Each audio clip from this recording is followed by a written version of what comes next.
Welcome back again. You're still watching us here on Cairo Local Time. As I mentioned earlier, we're going to be talking about the Grand Egyptian Museum, the expected preparations that are on the way for this grand opening, and it is definitely a very worldwide awaited event. And what is that going to mean for Egypt, and what are the current ongoing preparations that have been going on? We have said and mentioned earlier that there have been thousands of artifacts that are currently being moved and shifted from Tahrir's museum all the way down to the new museum. Definitely, we have a very interesting guest this afternoon who's going to tell us more about the details concerning this important event. Very much delighted to have joining me Dr. Mahmoud El-Harwagi, who is a former director of the Egyptian Museum. Thank you very much for joining us, Dr. Mahmoud. Thank you. It's an awaited event that the entire world is, very much anticipating. What is currently going on in the preparations for it? In fact, the preparation is almost going to be finished and is entering the critical time to waiting for the inauguration, which will be a great event, and it will be a great celebration. Will be on 2020's. Not yet a settled date. Not settled date, but it will be probably September. Oh, between my birthday September month, October. The weather's quite good. September is most probably suitable time, because the season starts in October. Touristic season. It's the hugest museum in the world, I believe. So there's a lot of, if I may say, segments or floors, or I don't know, how is it divided? I haven't had yet the pleasure of going to visit it, but I'm sure it's going to be not only capturing huge number of artifacts, but there's also a lot of technology advances in there. Let's talk a little bit about that. About the collection, it will be a huge number, as you mentioned. It will reach about 100,000 of real artifacts representing ancient Egyptian history and ancient Egyptian civilization. That's according to the artifacts. And these artifacts, by the way, it's not only from the Egyptian Museum in Cairo, Tahrir Square, but this huge collection were selected from different archaeological sites all over Egypt, to represent the Egyptian heritage well representation. Not only sites and eras and everything concerning the Egyptian history and civilization. Now, what about the huge cart of artifacts? I mean, we have Ramses there at the beginning of the It was the first object. I remember back a couple of years when we were witnessing the movement process. It was really awesome. It was sometimes started at like 10 p.m. and ended sometime at 8 in the morning or something. So are we going to have that huge kind of amount of transfers happening from any parts of Egypt into the Grand Egyptian Museum? Anything similar in size and weight? I think this is the closest. Yeah, it took a couple of hours. I mean, it took almost overnight to get it done. It's quite heavy. Yeah, they started about midnight until noontime. Yes, of course, yes. I remember also this was, that was one day, yeah. 2006. It was the first object to enter the museum, even before the establishment of the building. Yes, of course. Yes, I remember. It was just a construction site. Nothing was done yet. Nothing was done. So, what's going to happen to the Tahrir Museum? I mean, the Tahrir Museum has also a very special essence about it. Of course. It's going to be really sad if it completely shut down, right? It won't completely shut down.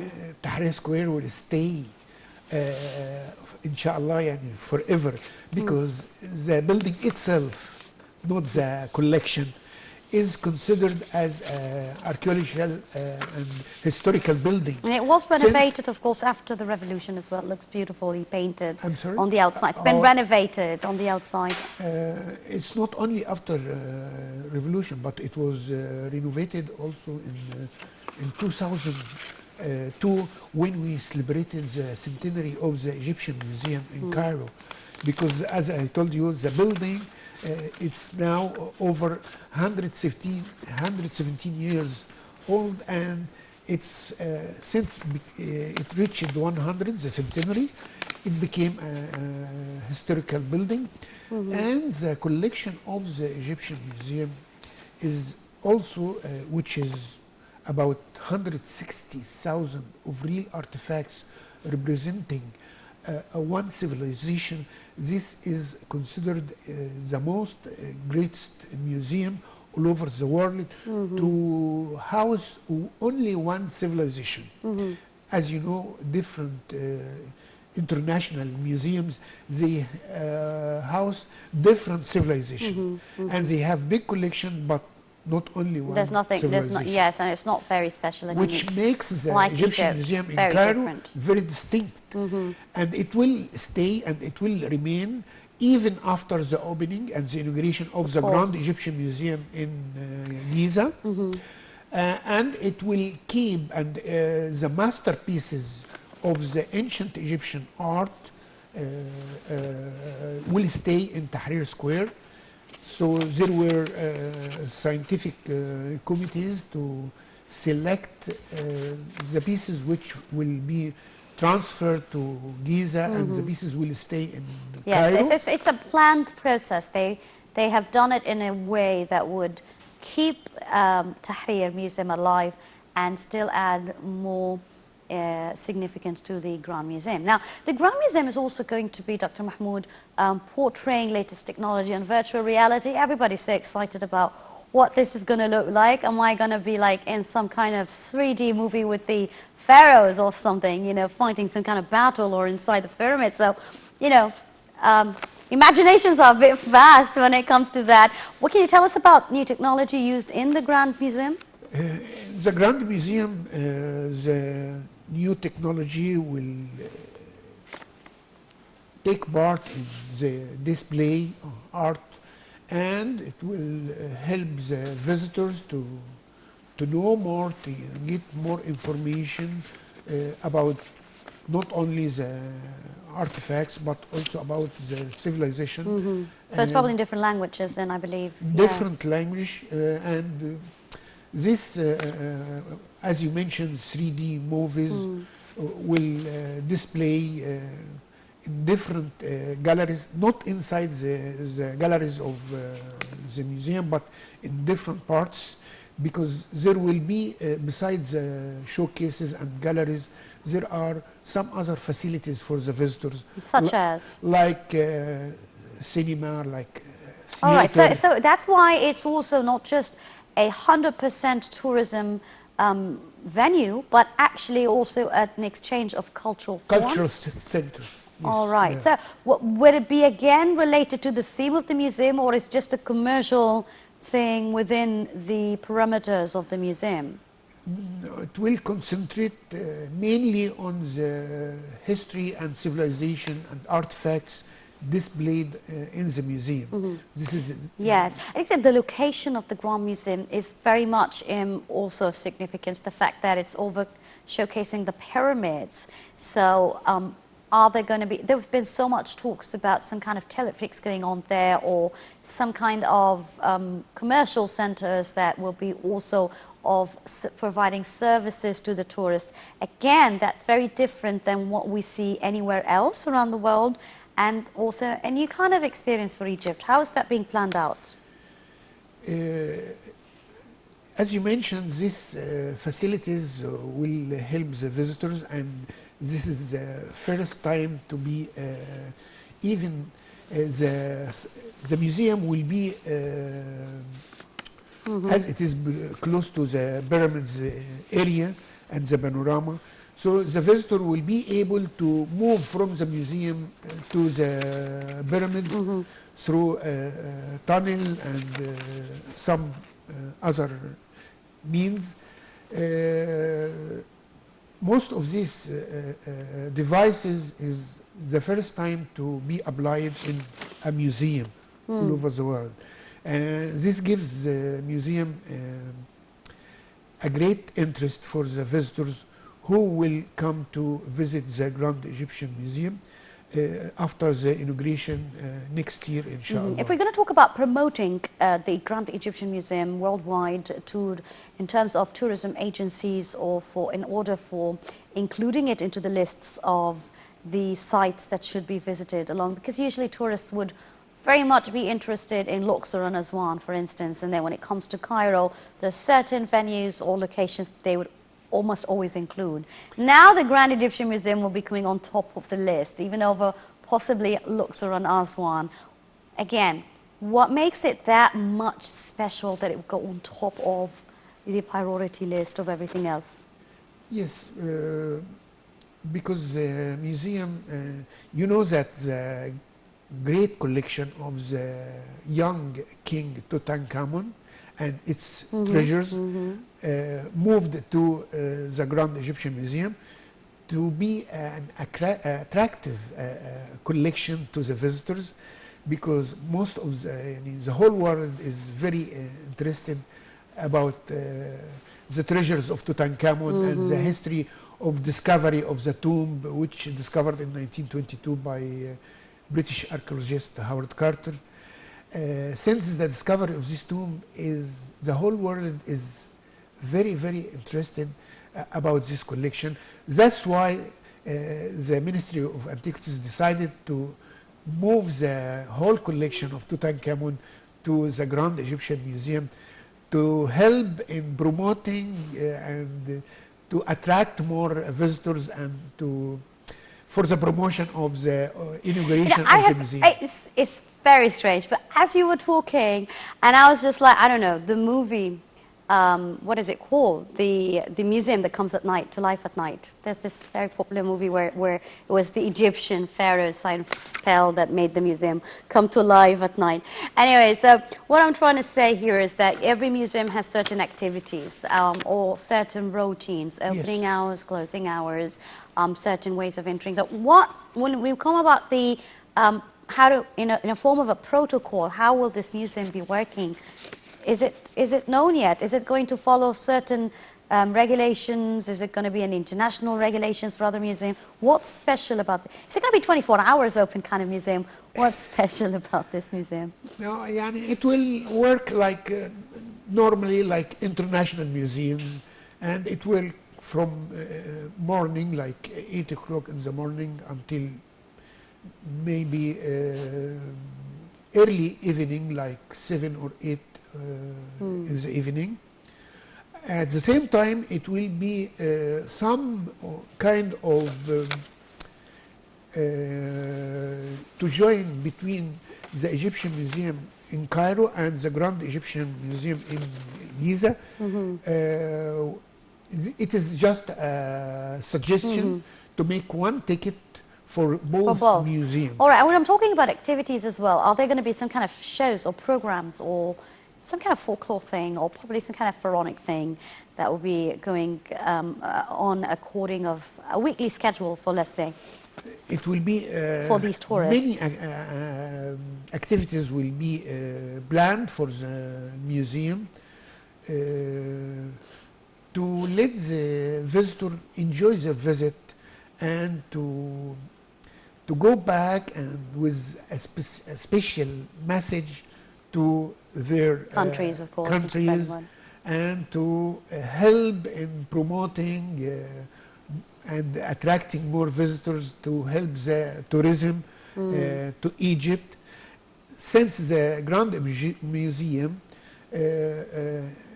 we spent a big budget to I'm glad you mentioned the budget, because I was just thinking again, while everybody's so excited about this museum, I'm sure there's an expected average sort of revenues expectations from this museum. What is the expected average? The average is still we expecting to have like daily between 10 or 15,000 daily. visitors. That's interesting. Now, I don't know if you'd agree or not, Doctor, but the prices of tickets for Yes. entering anything here in Egypt is considerably cheap compared when you visit other countries. Are you or is the ministry going to be reconsidering the pricing list that would at least abide by the international lists of visits to other countries' museums? Yes, this was put in consideration, and the ticket will be about equivalent to the international prices of visiting museums and archaeological sites. And also joining the museum in Cairo with the Grand Museum in one ticket, this will also but I believe it should be more into days. I mean, can you actually finish touring around the entire Grand Museum in one day? I remember somebody told me it takes around 6 to 8 hours inside. Is it that big?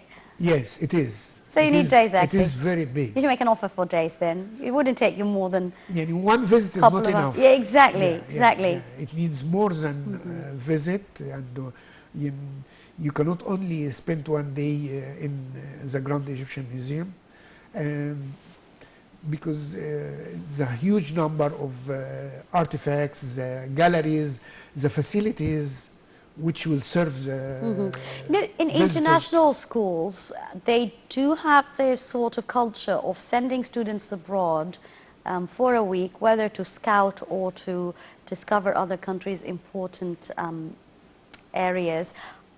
Do you think that the Ministry of Tourism, along with the Ministry of Education, can come up with something similar to encourage students from abroad to come and scout in Egypt, visiting the Grand Egyptian Museum as part of it? Because I believe they teach them part of history and civilization, the Egyptian pharaoh civilization. That would be very relevant to education. Is that on a planned list of innovations? This will need a cooperation between Ministry of Education and Higher Education and the Ministry of Tourism and Ministry of Antiquities. But not only, this need also cooperation with international educational institutions and international museums to help some scholars, some students, some children to come to Egypt to have some experience and to visit and to learn more about Egypt. And if I'm correct, there's 20,000 artifacts or pieces of artifacts that will be portrayed at the first hand during this opening. 20,000? No, 100,000. 100,000. So it's a 20,000 that was just moved in from Tahrir Museum. Less than 20,000. There's so many artifacts that are still not being shown or portrayed anywhere. Are we going to be seeing things that have never been released before? Like, as you know, that Cairo Museum in Tahrir Square, as we know, has 160,000 of real artifacts. So most of the storages and the pieces in storages will be transferred to the When you say museum. storages, means that we haven't seen them before. Yes, exactly. So we're going to see new pieces. Exactly. Not only for display, but also for studying and research. Yes, that's very interesting. Purposes. And I'm talking about the excavation process now. And recently there have been a number of very important discoveries. And how is that going to be used for this inauguration process of the new Grand Museum? Exactly. Most of recent discoveries, they will take a place in the Grand Egyptian Museum. Recently, Ministry of Antiquities and the Minister declared and for the recent discovery of Asasif in Luxor, and about 30 coffins. This will take place in the Grand Egyptian Museum, and also other recent discoveries. They will go directly to be on display for the first time in the Grand Museum to attract the visitors as we mentioned before. So even what it will uncover, they will be sent to the Grand Egyptian Museum in Giza. That's very interesting. Now, I also want to talk to you about the tour guides. Are we going to see the ordinary tour guides being there, or is it all going to be digitalized and then you get to choose the language that you want to sort of go on and on about explaining every single part of this museum? Exactly, like the normal and tour guides. I think with modern and digitalized museum like Grand Egyptian Museum in Giza will have the technology and other devices, electronic devices, which will not let the visitor need to human guide or normal guides. These guides, I think, they are suitable for normal and old museums like Tahrir Square, like other museums in Egypt, but I don't think they will fit for the new Grand Egyptian Museum in Giza, according to the equipment and the technology applied in the Grand Egyptian Museum. Many people would relate the Grand Egyptian Museum as a major mega project in Egypt. So assuming that everybody is going to be very much feeling the income that's going to be coming from there, especially when the tourism industry itself is almost every household is either directly or indirectly affected by this field in Egypt. What do you think, how true is that when it comes to the community in Egypt, their participation, their feeling of responsibility towards keeping the place safe, promoting for it on their own ways in their own communities, going and visiting themselves as well? You know, it's not just for tourists, also for the locals. Of course. The tourism is very important for tourism for Egypt, because it helps and it serves for the national income, but also the locals are asked to come to visit, like students, like school children and university students. They have to visit to learn more about their culture, their heritage, their history, and because it's a sort of a nationalism sort of thing. Yes, tourism. not for tourism, exactly. And the message for the locals is to raise the awareness of their heritage, to help locals to preserve and to keep antiquities, not only in museums but in archaeological sites. Exactly. And also the locals are asked to help. As you mentioned, tourism is in every house. So like salesmen in bazaars and market, and workmen in hotels and archaeological sites, they are asked to treat the tourists in a good manner and to give a message about Egypt. And actually, to be honest, Egypt is one of the very friendly countries to any visitor that comes. I've seen countries where really visitors are not that very much welcomed, unlike Egypt. From your readings, how's the international community in return awaiting for this important day's inauguration? Internationally? Internationally, yes. Wherever you go, they dream everywhere to come to visit Egypt. So most of the countries I visited, when I meet any citizen, they dream to come to Egypt if he did not or she did not come Well, to we're Egypt. going to wait for them. See, they still have a chance to come in and book for And their this place. will be a good chance Very good chance to indeed. encourage those who did not come to Egypt to come to visit Egypt during the inauguration of the Grand Egyptian Museum to see this such a great museum. Everybody's so excited. I'm so excited. I'll definitely be there if I'm still alive, of course. Dr. Mahmoud El Halwagi, former director of the Egyptian Museum, thank you very much for coming in today. Thank And you. we are all awaiting for this very important day to come very soon. We are looking So forward. very soon, it's not just a couple of months away, but we're almost there. Thank you for coming in, Doctor. you. Our time has come up for this program this afternoon. The top stories will be coming up next. Thank you very much for watching.